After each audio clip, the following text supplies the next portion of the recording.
ఆత్మీయ రెడ్డి బంధుమిత్రులారా, నేను మీ బుట్టంగారి మాధవరెడ్డి, రెడ్డి జాగృతి వ్యవస్థాపక అధ్యక్షుని. తెలంగాణ ప్రాంతంలో రెడ్లపై అసత్య ప్రచారాలు, రాజకీయంగా రెడ్లపై కుట్ర జరుగుతూ ఉంది. మీరందరూ కూడా ఇది గమనించండి. గత అసెంబ్లీ ఎన్నికల్లో కూడా మీకు స్పష్టంగా తెలియజేసిన, రెడ్లపై కుట్ర జరిగి రెడ్లల్లో ఎక్కువ సీట్లు రాకుండా చేసే ప్రయత్నం కొన్ని వెబ్ ఛానల్ వాళ్ళు, కొన్ని కులాల సంఘాల పేరు చెప్పుకొని ముందుకొచ్చిరు. ఇప్పుడు కూడా పార్లమెంటు స్థానాలలో ఎక్కువ మంది రెడ్లకు సీట్లు ఇవ్వకుండా చూస్తూ ఉన్నారు. సీట్లు ఇచ్చినా కూడా ఎట్లయితే గెలవద్దు, వాళ్ళని ఓడగొట్టాలంటే ఒక రాజకీయ పార్టీతో వాళ్ళ అవగాహన కుదుర్చుకొని ఇంకొక రాజకీయ పార్టీలో రెడ్లకు సీట్లు ఇచ్చిన దాని మీద అసత్య ప్రచారాలు చేస్తూ ఉన్నారు. ఆ నియోజకవర్గంలో రెడ్లు తక్కువ ఉన్నారు, రెడ్ల సంఖ్య తక్కువ ఉంది, మీరు ఎట్లా రెడ్లకు సీట్లు ఇస్తారని చెప్పి ఒక ఉదాహరణ తీసుకొచ్చి ప్రజల ముందు తప్పుడు ప్రచారాన్ని వాళ్ళు ముందు పెట్టాలనుకుంటారు. తొలి వెలుగు రఘు రెడ్లపై ఏ విధంగా అసత్య ప్రచారాలు చేస్తాడో ఒకసారి మనందరం గమనిద్దాం. భువనగిరి కాంగ్రెస్ అభ్యర్థిగా చామల కిరణ్ కుమార్ రెడ్డి కాంగ్రెస్ టికెట్ దక్కింది.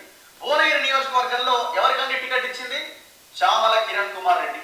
బేసిక్ గా ఈ నియోజకవర్గంలో పార్లమెంట్ పరిధిలో ఈయన పేరు ఎవరికి తెలియదు. ఇక్కడ ఇంకొకరు పోటీలో ఉన్నారు, బూర నర్సయ్య గౌడ్ పోటీలో ఉన్నారు. So fight between Congress versus బీజేపీగా ఉండే అవకాశం చాలా క్లియర్ గా కనబడతా ఉంది.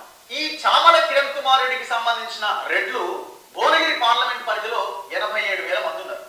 బూర నర్సయ్య గౌడ్ బీసీలు మొత్తం వదిలిపెట్టండి, గౌడ్ సామాజిక వర్గాలు మన గౌండ్లంతా కలిస్తే 3 లక్షల మంది ఉన్నారు. ఈ 3 లక్షల మంది ఈయన ఎందుకు ఓటేయాలండి? ఓట్లు ఎవరివి, సీట్లు ఎవరికి ఇస్తున్నారు? మీరు ఒక్కసారి ఆలోచించండి దయచేసి.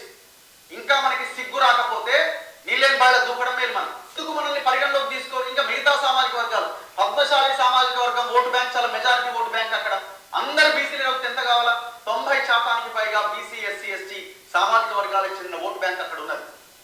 కేవలం బీసీల ఓటు బ్యాంక్ 50 నుంచి 60% ఓటు బ్యాంక్ భువనగిరి పార్లమెంట్ పరిధిలో ఉన్నది. సో దయచేసి ప్రజలారా ఆలోచించండి. ఓట్లు మనవి, సీట్లు మాత్రం వాళ్ళకి పోతున్నాయి. అందుకే భువనగిరి నియోజకవర్గ ప్రజలారా ఆలోచించండి. మీ ఓటు మీరే వేసుకోండి. అక్కడ ఎవరైతే బీసీ అభ్యర్థి గెలవగలిగే అవకాశం ఉందో వెళ్ళిపోండి అటువైపుగా. ఇంకా ఆలోచించాల్సిన అవసరమే లేదు. మీరందరూ గమనించారు కదా, అంటే ఇక్కడ కేవలం చామల కిరణ్ కుమార్ రెడ్డి అని అంటే రెడ్డి వర్గాన్ని అణచివేయడానికి బీసీలు 3 లక్షల, గౌళ్ళు 3 లక్షల మంది, అంటే గమ్లోళ్ళు కాంగ్రెస్ పార్టీకి అయ్యారా? లేదు. అతను ఏమంటాడు అంటే కేవలము ఇక్కడ రెడ్లను చులకన చేసి, చామల కిరణ్ కుమార్ రెడ్డిని చులకన చేసి మాట్లాడుతూ ఉన్నాడు. అంటే ఇక్కడ మనకు పర్ఫెక్ట్ ఏమర్థమైన సబ్జెక్ట్ ఏంటంటే, తను బీజేపీకి అమ్ముడు పోయిండు, బీజేపీకి అమ్ముడు పోయి బూర నర్సయ్య గౌడ్ బీసీలు ఉన్నారు, బూర నర్సయ్య గౌడ్ కోటేమని స్పష్టంగా చెప్పొచ్చు. కానీ రెడ్లను ఎందుకు చులకన చేయాల్సినటువంటి అవసరం నీకుందో గమనిస్తూ ఉంది. దీన్ని ఇప్పటికైనా నువ్వు దీనికి క్షమాపణ చెప్పాలి.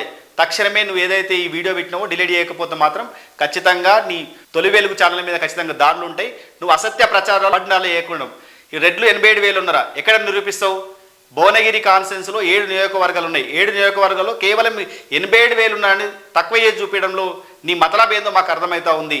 ఇప్పటికైనా ఇలాంటి వెబ్ ఛానల్ పెట్టి, ఇలాంటి న్యూస్ ఛానల్ పెట్టి ఒక్కొక్క రాజకీయ పార్టీకి అమ్ముడుపోయి, లేదంటే ఒక నాయకునికి అమ్ముడుపోయి తప్పుడు అసత్య ప్రచారాలు చేస్తూ ఉన్నారు. నీ నాయకుడు గెలవడానికి కోసం మీరు ప్రయత్నం చేయండి, కానీ ఇతర కులాల మీద దుమ్మెత్తు పోస్తాం, ఇతర వర్గాల మీద చులకన చేసి మాట్లాడతాం అంటే ఊరుకున్న ప్రసక్తి ఉండదు. స్పష్టంగా చెప్తా ఉన్నాం. నేను రెడ్డి జాగృతి వ్యవస్థాపక అధ్యక్షునిగా చెప్తా ఉన్నా, మాపై రెడ్లపై అసత్య ప్రచారాలు చేస్తే మాత్రం ఊరుకున లేదు. కఠినమైన చర్యలు ఉంటాయి. అవసరమైతే విధంగానే మీరు మాట్లాడితే భౌతికమైన దాడులు కూడా ఉంటాయి. దేనికి కూడా వెనకాడమని కూడా ఈరోజు స్పష్టంగా ఈ వేదిక ద్వారా మీకు చెప్తా ఉన్నా.